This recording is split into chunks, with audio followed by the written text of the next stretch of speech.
Flesh and Blood has been growing and gaining popularity, and for good reason. A game with a strong competitive scene, a company that is responsive and player-focused, and a game that offers really strong fixes to a lot of traditional TCG pitfalls, and also with PvE and casual formats on the horizon. So maybe you've been sitting on the sidelines observing, watching, and waiting. Or maybe you've played the game early, stepped away for a while, and have been considering coming back. Today, I'm here to tell you why right now, with the release of the Dynasty expansion, is a fab-tastic time to get into Flesh and Blood.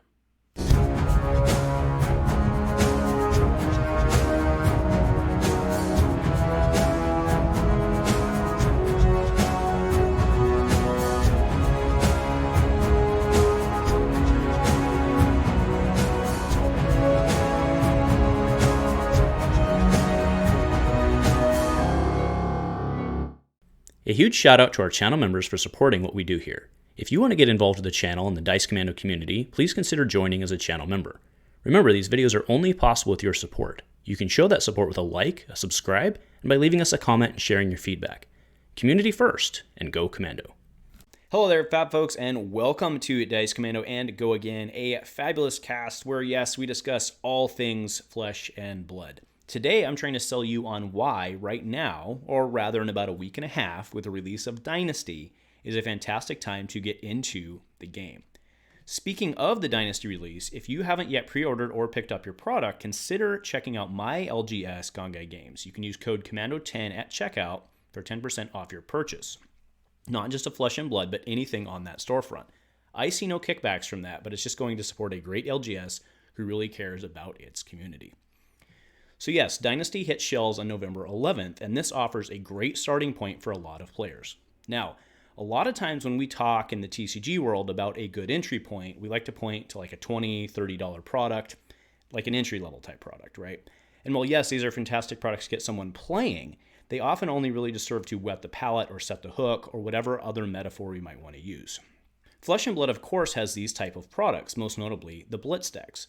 But I'm not talking about a starter product today. What I'm talking about is a starting point, a line in the sand, if you will, that new players to Flesh and Blood can jump on and not have to look back. What I mean is a real, legit opportunity to get into the game at even potentially a competitive level without necessarily having to go back and get all the old stuffs and play catch-up. And that's why Dynasty's release, in my opinion, serves a great opportunity for new players to get into the game. It's not just that a new set is being released, it's what's in that new set, specifically the Assassin class. The Assassin class is being introduced in Dynasty and is being released as a fully supported class. According to James White in his interview with Star City Games, this product is unlike the previous two expansion sets that we have done.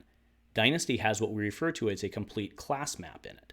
It has the equivalent number of Assassin cards in it that you would expect a class to have in a standalone booster set, for example. The other way to read that is that the Assassin class is fully supported within Dynasty, and Spoiler Week started off with the in-force reveals that prove this is in fact the case.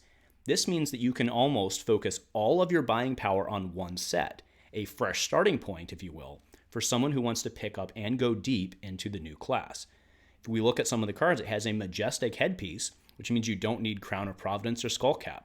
It also has legendary legs in that same set. Find yourself a chest piece and an arm piece, and then use the cards in this set, and you can go to town and have a very, very good deck. So easily, with the purchase of just a case, you can be in a seriously great position as an Assassin player, if not having nearly everything you need, plus a ton of trade stock for all the other classes in the set. On top of that, Assassin also appears to be really freaking good, and also contains what appears to be a relatively straightforward line of play. Many of us veteran players right now are seriously worried about how strong and consistent Assassin looks to be, but as a new player, that should excite you. Furthermore, for those not interested in doing like a full case investment or on the competitive side of things, the Assassin is also very much playable in the commoner format, in which, if we're being honest, Assassin might even be stronger than in the classic constructed format. In fact, I'm scared of Assassin in commoner if I'm being honest with you. So it all makes sense and it lines up. Assassin becomes a very good class for entry. It's a good product for entry in Dynasty, and it's good timing for entry. So if you've been thinking about getting into Flesh and Blood, I do think that now might just be that time for you. So that's all for today, folks. Let me know what you're thinking in the comments below. For veteran players, do you agree? Is this a good time for new players? Are you maybe scared of an influx of assassins? I think maybe so, but either way, it's a good time for growing our communities. Thanks for tuning in today, folks, and go Commando.